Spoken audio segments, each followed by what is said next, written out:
하나님 말씀, 오늘은 출애굽기 6장 10절에서 12절 말씀 가지고 함께 나눕니다. 먼저 성경 봉독합니다. 주님께서 모세에게 이르셨다. 너는 이집트의 왕 바로에게 가서 이스라엘 자손을 그의 나라에서 내보내라고 하여라. 이에 모세가 주님께 아뢰었다. 이스라엘 자손도 저의 말을 듣지 않는데 어찌 바로가 저의 말을 듣겠습니까? 저는 입이 둔하여 말을 할 줄 모릅니다. 아멘. 모세는 하나님의 부르심을 받고 거절합니다. 하지만 하나님은 모세에게 너와 내가 함께 할 것이다 말씀하시고 기적을 보여주시기도 하고 또한 아론을 붙여주시기도 하시면서까지 모세를 바로에게 보내셨습니다. 결국 모세는 용기를 내어 바로 앞에 섭니다. 하지만 바로는 모세의 제안을 단칼에 거절하고 오히려 이스라엘 자손들에게 벽돌을 만드는데 필요한 집은 공급하지 않으면서도 벽돌의 수를 맞추어 제작하라고 명령함으로써 노동의 강도를 높였습니다. 이스라엘 자손들은 모세와 아론에게 당신들 때문에 오히려 고통만 더 커졌을 뿐이라고 항의하게 되고 모세 역시 하나님께 바로가 이스라엘 자손을 괴롭히고 있는데 주님께서는 주님의 백성을 구하실 생각을 전혀 하지 않고 계시다고 항의하게 됩니다.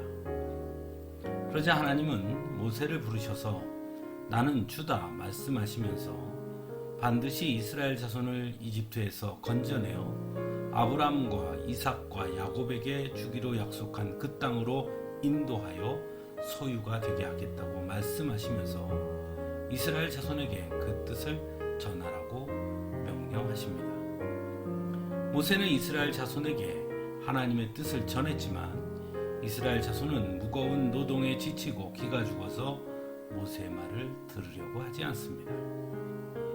그리고 하나님은 모세에게 다시 이제 바로에게 가서 이스라엘 자손을 그의 나라에서 내보내라고 전하라고 말씀합니다. 그러자 모세는 오늘 본문에서 하나님께 이스라엘 자손도 저의 말을 듣지 않는데 어찌 바로가 저의 말을 듣겠습니까? 저는 입이 둔하여 말을 할 줄 모릅니다. 라고 대답합니다. 모세는 바로에게 가서 하나님의 명령을 전하라는 하나님의 말씀 앞에 먼저 가능성과 효율성을 들어 못하겠다고 전하고 있는 것입니다. 또한 두 번째는 이스라엘 자손들이 자신의 말을 듣지 않는 것을 들어 자신의 능력 없음을 다시 내세우며 하나님의 명령에 부정적인 입장을 표하고 있는 것입니다. 어쩌면 세상의 관점에서 본다면 모세의 반응이 충분히 이해가 됩니다. 이스라엘 자손들도 설득하지 못했는데 바로를 설득한다는 것은 처음부터 불가능하게 보이는 일이기도 하고 또한 효율적이지도 않기 때문이죠.